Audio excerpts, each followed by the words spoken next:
કરેલું કે આગળ આપણે એકવાર એમનું ઘર તમે કરેલું, મેન્ટલી વી વર ફ્રી. ક્લાયન્ટ જ આપણને હિન્ટ આપતા હોઈએ છે. ઇન ધી એન્ડ ક્લાયન્ટ જ યુઝ કરવાના છે સ્પેસ. બરાબર. ક્લાયન્ટને સમજવું બહુ જરૂરી હોય છે. ભલે એઝ ધો we have very limited time to design, પણ સ્ટીલ એમની જે વાતો છે, એ જ્યાં રહી છે, એ જે પ્રોફેશનમાં છે, that max sense.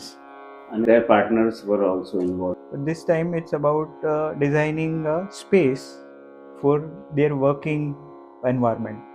For two individuals Yes. who were running together. Right.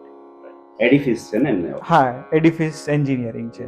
આજકાલ વિડીયોમાં રીલ્સમાં બહુ દેખાય છે, પેલા જે નોઈડામાં 2 ટાવર જે ડિમોલિશ કર્યા હતા, દેટ વોઝ હિઝ ફર્મ. લોકોને વધારે ખ્યાલ આવ્યો કે આ ફર્મ છે જે ડિમોલિશનનું કામ કરે. Apart from planning, apart from site visit, when we heard about this project or client call કે આવું કંઈક કરવાનું છે, એ મોમેન્ટ પર જ એક આઈડિયા જન્મ લેતો હોય. યસ. અને that idea I think is a purest form of creation. We see visuals actually. In all our projects we try to integrate artwork. Initial thought છે એને સપોર્ટ કરવા માટે જે બી વર્ક કરવું પડે, apart from typical works. That's why we need another layer, let's say art installation, કે એ install કરવાથી that space become more powerful, more energetic. I always think કે એ જે એમ્પ્લોઈઝ છે અને ઓનર્સ છે જે યુઝ કરશે, રોજ આવતા જતા હોય છે ત્યાંથી, so it helps them also. It's about creating work culture.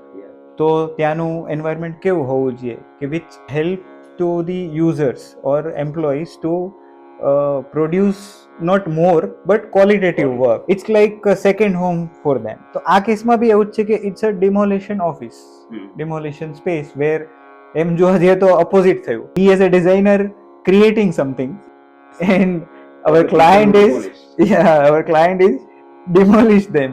So it's a contradiction.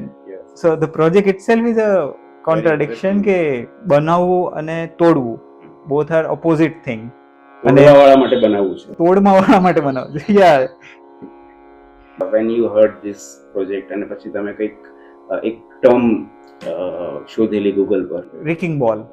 રિકિંગ બોલ, જે બોલથી ડિમોલિશન થાય. That is the old method of demolishing the things. Now because of the technology, things are changing. When I googled it, Rickling balls, so some beautiful song came with beautiful lady. A humorous side કે આવું કંઈક થયું.